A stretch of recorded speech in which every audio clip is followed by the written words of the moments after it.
Assalamualaikum warahmatullahi wabarakatuh. Alhamdulillahilladzi ahya wa ja'alal mauta wal fana. Asyhadu an la ilaha illallah wa asyhadu anna Muhammadan abduhu wa rasuluh. Allahumma salli wa sallim ala sayyidina Muhammad wa ala alihi wa sahabihi wa man tabi'ah. Amma ba'du, pada waktu yang singkat ini kita menggunakan masa ini untuk melihat ada dua sifat manusia. Kalau Al-Ghazali mengatakan ada dua kecondongan hati manusia, apabila diikuti maka terjadilah dua macam yang saling tolak belakang. Yang pertama adalah dikatakan al-munjiyat, yaitu sifat-sifat yang apabila dilakukan dengan baik akan menguntungkan, akan mendatangkan manfaat, akan mendatangkan kebahagiaan, akan mendatangkan keberuntungan dalam hidup. Yang kedua, al-muhlikat, hal-hal yang sifatnya bisa mengundang bencana, mengundang kecelakaan, dan mengundang kerusakan dalam hidup manusia. Al-munjiyat menuju kesuksesan, al-muhlikat menuju kebinasaan. Ini kita lihat di dalam kajian ini. Kalau kita lihat kajiannya lebih jauh, dia condong melihat kemauan hati manusia. Kemauan hati manusia nanti akan melahirkan tindakan manusia. Dan itu nanti ujungnya adalah, titik tujuannya adalah kebahagiaan, keberuntungan, atau kebinasaan. Di sini ada dikatakan paling tidak ada 5 yang al-munjiyat. Sebelum kita melihat al-muhlikat, kita lihat dulu al-munjiyat. Ya, al-munjiyat, hal-hal yang sifatnya bisa kita jaga supaya sukses. Kemudian kita lihat al-muhlikat. Al-muhlikat sifatnya mencelakakan. Agar seimbang bahasan ini, kita melihat lebih dulu al-muhlikat yang bisa merusakkan, bisa mengganggu, dan bisa membinasakan hidup manusia dan tidak baik untuk dilakukan. Yang pertama, syarhul butun wal faraj, yaitu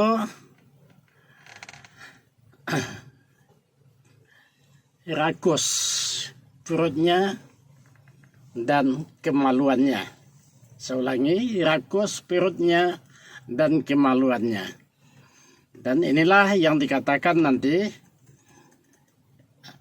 terlalu tamak, terlalu berlebihan makan, sehingga ujung-ujungnya adalah melemahkan semangat ibadahnya. Apalagi kita lihat semangat untuk kemaluannya. Allah Subhanahu wa taala telah menjelaskan wala taqrabuz zina innahu kana fahisatan wa sa'a sabila. Itu kita lihat di dalam Al-Isra ayat 32. Kemudian dikatakan lagi dalam hadis Tirmizi 2380 dikatakan yang terjemahannya tidaklah wadah buruk bagi manusia itu tidak ada lain adalah perutnya. Dalam kitab Ihya Ulumuddin, sebagaimana yang disampaikan oleh Imam Al-Ghazali mengatakan, apa yang kita katakan sifat-sifat jelek itu, sifat-sifat yang condong kepada kebinasaan itu mendapat porsi yang sangat tinggi. Dan juga dalam hadis dikatakan, yang membuat manusia masuk kepada neraka itu adalah, yang menonjol itu adalah dua dosa. Ya, dua dosa. Dosa mulut dan dosa kemaluan. Kemudian yang selanjutnya, yang kedua, sifat yang condong kepada kerusakan itu, kebinasaan itu adalah afatul lisan. Ya, afatul lisan kita terjemahkan bahaya lisan, bahaya mulut. Ya, mulut mudah, ya sangat mudah mengucapkan sesuatu, tapi cukup bahaya kalau kita lihat dari segi dampak yang akan ditimbulkannya. Nah, kalau kita lihat di sini, kata Al-Ghazali, penyakit lisan itu, ya bahaya lisan itu akan menimbulkan, ada 10 nih dikatakan. Yang pertama, akan menimbulkan dusta, ya. Kemudian menimbulkan riba, ya, menggunjing. Kemudian ada lagi namanya an-namimah. Kemudian lisan itu juga bisa menyebabkan adu domba dan berdebat yang tanpa ujung. Wala yaktab ba'dukum ba'da. Itu dijelaskan oleh Allah dalam Al-Hujurat ayat 12. Nabi mengingatkan, siapa saja yang beriman kepada Allah dan hari kiamat, hendaklah ia selalu mengucapkan kata-kata baik.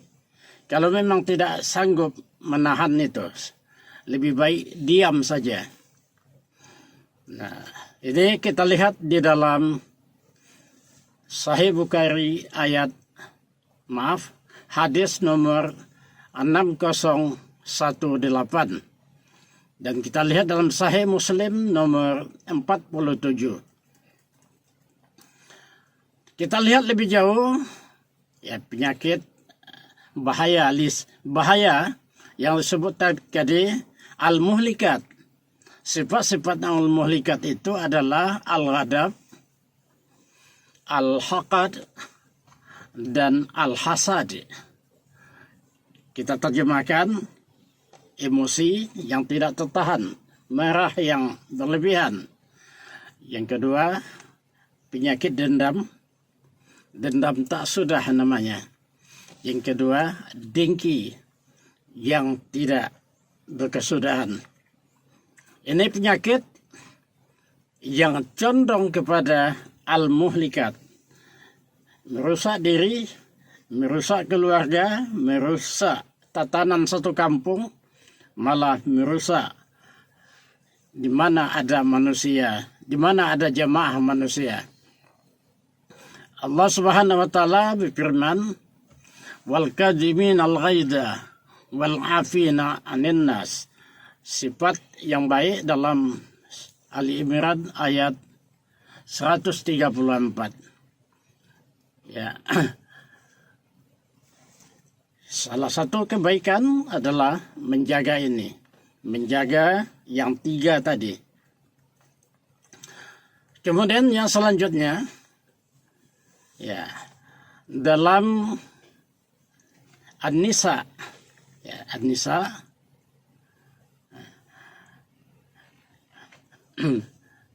maaf, saya katakan bukan Nisa, dalam Sahih, dalam kitab Imam Nasai, nomor hadisnya 3110,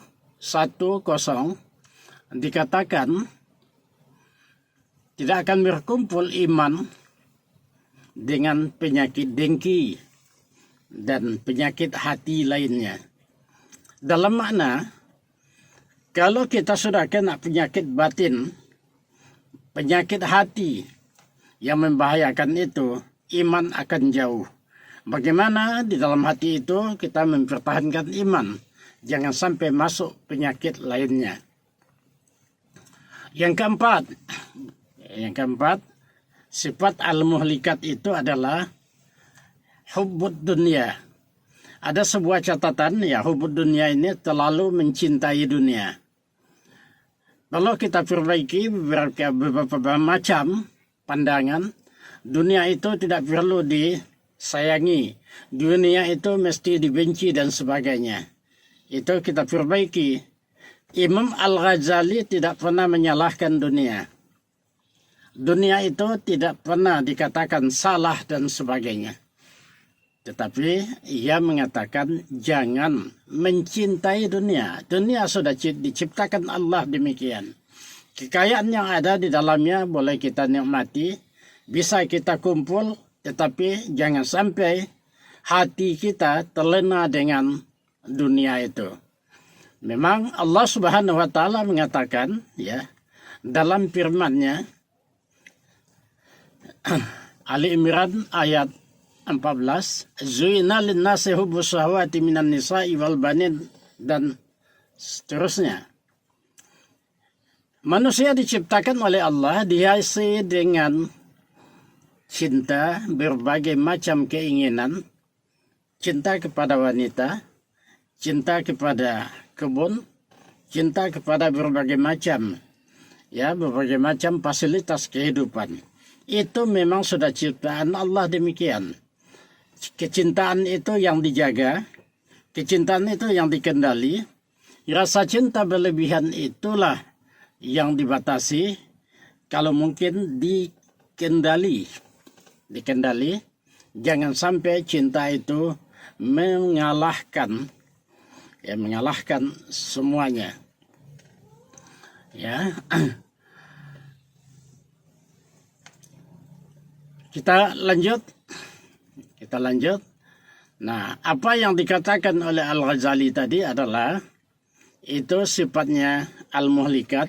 Yang kelima, sifat al-muhlikat itu adalah, ya, cinta harta berlebihan. Ini sama dengan cinta dunia tadi. Al-bukhlu wa hubbul mal. Ya, cinta berlebihan kepada harta sampai tidak senang bersedekah. Maunya tambah banyak harta yang dimiliki, tambah senang bersedekah. Tambah banyak nikmat Allah yang kita dapatkan, tambah banyak sedekah yang kita sampaikan, tambah banyak makhluk Allah yang kita bantu. Nah, tapi kalau sudah kena penyakit itu, itulah yang disebut al-muhlikat. Kekayaannya menguasainya, kekayaannya mengaturnya sampai tidak mengantuk dan sebagainya. Dan ketika jamnya tidur, supaya minum obat penenang dan sebagainya. Ya, kita lihat dalam Al-Hasyr ayat 9, siapa yang dijaga oleh Allah Subhanahu wa taala dari penyakit kikir itu, itulah manusia yang beruntung, kata Allah. Ittaqud zulma, ya, fa inna zulma zulumatun yaumal qiyamah. Ya, panjang hadisnya ini. Ini bisa nanti dilihat dalam Sahih Muslim nomor 2578. Ya, dikatakan waspadalah terhadap penyakit kikir, sebab penyakit itu akan menjadikan hidup kita gelap pada hari kiamat. Ya, panjang hadisnya, kita tidak lihat lebih jauh. Kemudian ada lagi hubul riyasah, ya, hubul jah, cinta jabatan, cinta kekuasaan, cinta kehebatan, dan sebagainya. Itu condong kepada apa yang kita katakan dalam tema awal tadi adalah al-muhlikat. Ya, Allah berfirman, kita lihat di dalam Al-Kahfi, ya, ayat 110. Siapa yang ingin berjumpa dengan Allah Subhanahu wa taala, hendaklah ia mengerjakan amal yang saleh dan tidak mensekutukan Allah. Ya. Nah, maka dikatakan lagi, Ya, dalam hadis ini kita lihat di dalam Ahmad bin Hambal, ya, Sunan Ahmad bin Hambal, nomor hadis 23630, dikatakan yang sangat dikhawatirkan Nabi adalah ada penyakit kecil, ya, penyakit kecil tapi sangat membahayakan, syirik kecil namanya. Itulah salah satunya cinta dunia, ingin kehebatan, kemudian sampai nanti ujungnya memandang manusia rendah di hadapannya. Yang ketujuh, penyakit yang ketujuh, yang condong kepada muhlikat itu adalah takbur, ya, dan ujub. Ya. Ini takbur ini kita katakan adalah membanggakan kehebatannya, menganggap dialah yang paling hebat, ya, yang lain bukan, dialah yang paling mampu dan sebagainya. Ketika ia melakukan sesuatu, ia kagum dengan apa yang telah ia lakukan. Ya, ia bangga dan kagum dengan apa yang lakukan. Kalau bukan saya jadi panitia, itu nggak sukses semuanya. Ketika saya jadi pejabat ini, itu bisa jalan semuanya. Ini ujub namanya. Penyakit ujub itu menjadi bagian penyakit batin, dan oleh Al-Ghazali dikatakan masuk dalam al-muhlikat, bisa mencelakakan dan bisa membinasakan. Ini kita lihat ayat Al-Quran An-Nahl ayat 23. Malah Nabi bersabda yang ada di dalam Sahih Muslim nomor 91. Ya. Dikatakan tidak akan masuk surga, ya, siapa saja yang hatinya terdapat kesombongan walau seberat biji sawi. Baik, kita lihat selanjutnya penyakit yang ke-9 adalah yang condong kepada muhlikat, menipu diri. Ya, mengatakan sesuatu yang bukan pada tempatnya. Maka di dalam kajian inilah termasuk nanti sumpah palsu. Demi mendapatkan uang, demi membela kesebelasannya, dia mau jadi saksi dan siap disumpah. Itu adalah termasuk penyakit yang condong kepada, yang digolongkan kepada muhlikat. Membahayakan, mencelakakan kemudian, dan tidak ada untung sama sekali. Ya, bisa kita lihat nanti firman Allah dalam Al-Infitar ayat 6. Sedang jemaah pendengar yang mulia, setelah kita pahami 10 sifat yang condong kepada muhlikat, yang membawa manusia kepada kebinasaan, kita lihat ini ada lagi, ya, al-munjiat. Ada lagi sifat manusia yang condong kepada kebaikan, lawan yang muhlikat. Lawan yang tadi al-muhlikat condong kepada kebinasaan, ini condong kepada kebaikan.